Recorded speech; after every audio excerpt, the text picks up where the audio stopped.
keeping the cape also help people figuring out the path forward. And in the end, in those crises, what matters the most for the people is to see some way, somehow, a direction and a light at the end.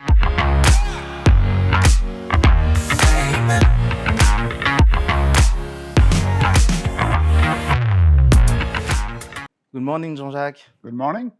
We just get out of this pandemic crisis.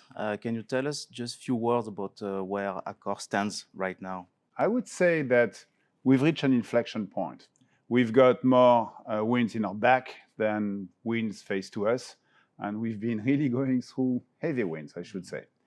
I'd say also that this inflection will be heterogeneous. During that time, of course, it was a tough time because you have to think about how you shape yourself for the coming trends. Speaking of that, you just launched something that it's called the SPAC, which I thought it was a Star Trek character at the beginning.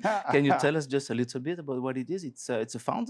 SPAC stands for a Special Purpose Acquisition Corporation. What it is, it's an entity that is created by investors who put money in that entity, asking a corporate to help them figuring out what acquisition to do with the money which is put aside. What we do with the SPAC is we continue that augmented hospitality, i.e. looking at what is on the side of our business, but not doing it with our balance sheet, but doing it with the money which is put aside on the SPAC. And I think, by the way, one point which is critical in the SPAC that we do is that it is a corporate SPAC. It's the first corporate SPAC to be done in Europe. And corporate means that there is a sponsor, which is Accor, which is a corporation. In the SPAC world, the difficulty has been, as you were saying it, that there is a lot of liquidity. But then, as there is a lot of liquidity, a lot of choices that were done were not necessarily the right choices in terms of investment, because when you have too much money, then you have the wrong decision being taken.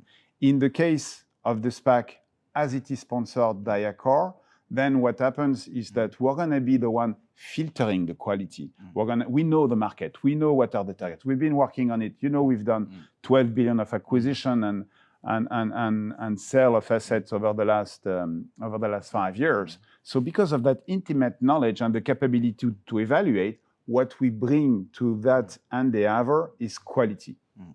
Part of your operational scope, you have the strategy of the group. You just mentioned about how innovative could be the SPAC. What is the aims and the objectives for the strategy in Accor? Okay, so the SPAC and the link with the Accor strategy is very clear. In fact, we have had for many years now, and we've stuck to that direction, an augmented hospitality path. And the SPAC is exactly fitting that augmented hospitality path. So that's how the SPAC fits into what we're doing in the company. In fact, you will leverage your industry knowledge in the hospitality industry. You just mentioned that it's going to benefit from the experience on the client side. What will be the benefit from your partners? In fact, the partners are benefiting from the fact that me, as a manager, I can offer, as part of the toolbox to those asset owners, brands that I would probably not have gotten the same access to if I were not part, some way, somehow, of the acquisition and the capital of that entity in the end. So for a small investment at initiation, I am able to offer a great brand to the asset owner, and hopefully, through that great brand, drive more traffic into the hotel. So the asset owner does benefit, and I do benefit as being the manager of the property. So everyone is asking what will be the coming 5 years for our industry. It's going to be a major change or not. What is your opinion about that? What we had before the crisis, i.e. a look for experience and so-called experimental hospitality trends, I think you will see even more. Because what has been happening with the crisis is that people have, in fact, saved money. You know, if you just talk about France, there is 200 billion of euro that were put aside last year on top of what is typically saved by people. So there is here money that was not being spent. And then there is some kind of pent-up demand from people to even more enjoy life because they were deprived from it for 1 year. So they know even more the price of what it is to enjoy because they know what is the price of not enjoying. So there is today a change in the way people want to see their role at the office. All these things about working from home, working from anywhere, things will stabilize. They have not stabilized yet, but there will be something that remains from all those changes, which is that people won't go to the office every day. And we think, and we've been thinking for some years through the work hospitality and Vojo, that there is a play here. And the play is to use the hotels as being some way, somehow flexible offices. And so we think that this trend will continue to crystallize. And as we've been already having an offer around that. So it sounds like you're pretty confident about how Accor is future-proof, at least for the 5 coming years, and that the underlying market is strong and consistent. So in 5 years' time, we will look back at 2020 and being quite grateful, no? Yeah, I think what happens with those crises, because we are in the midst of it, and so there is a lot of emotion around it, because you live it daily. But if you step back and you look at some of the big crises, people always look at them as blips. So it's a blip which is very unfortunate. It's a blip that I hope, as we were discussing earlier, will not come every year, because I don't know that we can stand that. But it will be a blip, and that blip will have the benefit of, in fact, having accelerated some of the trend. So maybe a more personal note. I know that your academic background is around aeronautics engineers. Yeah. How did you end up in the hospitality industry? It's quite strange, no? I'm really very much in products. I worked in semiconductor, and I worked building TGV. So I am truly very much in products.